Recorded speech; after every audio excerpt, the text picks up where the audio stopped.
If you haven't heard by now, we now have new EU leaders and bosses.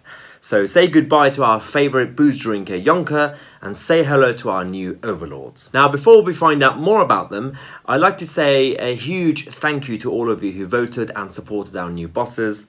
Oh, wait, no you didn't. You couldn't have. No one, and I mean no one in Europe had a vote. These people who will be making our laws weren't voted for. They were appointed behind closed doors. You also can't fire them, so they can go on and making laws for us as they wish, and we can't do anything about it.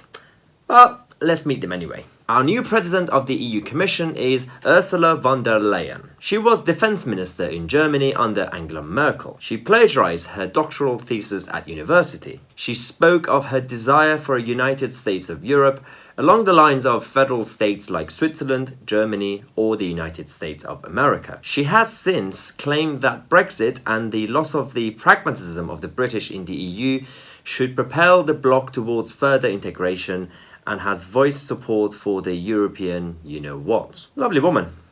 Right, who's next? The new European Council President. Charles Michel. He was until recently the former Prime Minister of Belgium. Well, at least that's good. A good public servant with a top job on his CV. But no. Last December, he was kicked out of government after losing a vote of no confidence. Belgium's government of 4 years has fallen on the issue of migration after the country's parliament rejected an appeal from Prime Minister Charles Michel for its support for a minority administration.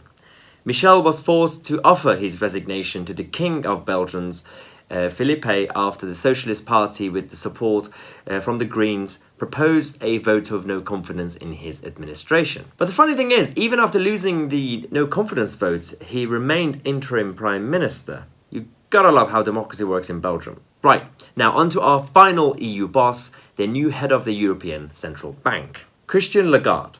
We all remember Lagarde from her time at the IMF. She plotted to stop the Brexit vote in the UK, then went around and created lies and scare stories about Britain. Well, there is more to her story. Back in 2016, she was found guilty of financial negligence by a French court. Nice. Very nice. Well, at least she is financially reliable to be the head of the central bank, right? Christiane Lagarde has been found guilty of negligence in approving a massive payout of taxpayers' money to controversial French businessman Bernard Tapie, but avoided a jail sentence.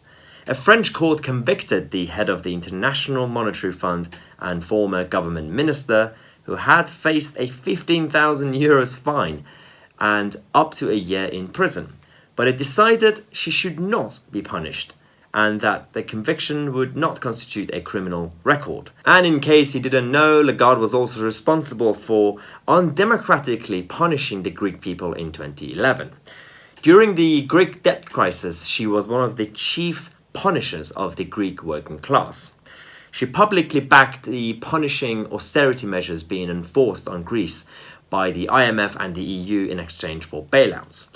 With these amazingly competent and accountable leaders, people wonder why Britain voted to leave. Well, I do wonder myself sometimes, but Andrew Neil made a very good point on BBC's This Week. We have an interest in the EU succeeding.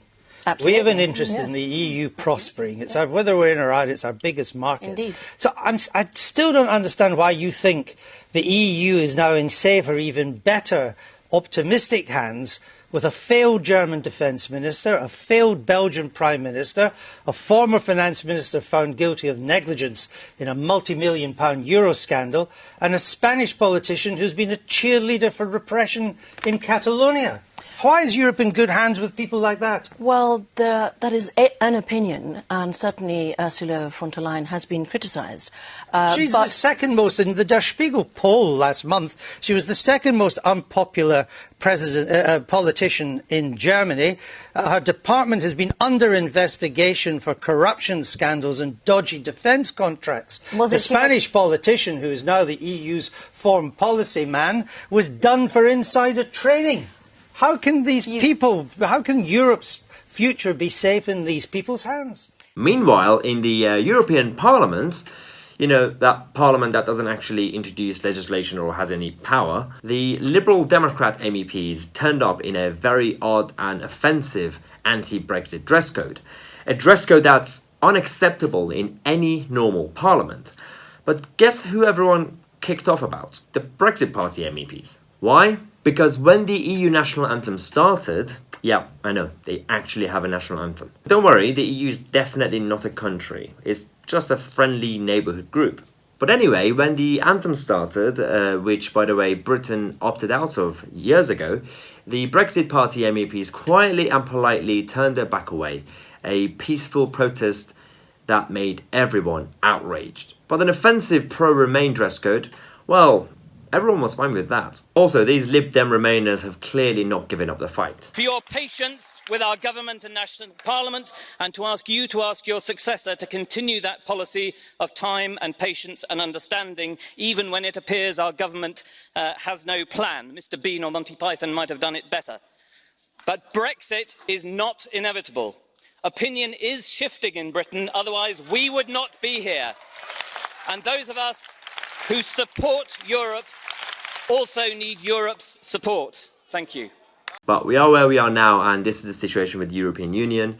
Nothing has changed, nothing will ever change, and they will continue to refuse any reform that's proposed by anybody. I'd like to thank everyone who has been supporting this channel so far, and a huge thank you to everyone in our membership group, the Cabinet Club, who have been sending me suggestions about video ideas for the upcoming weeks. I'll definitely have a look at all of them and I'll get back to you.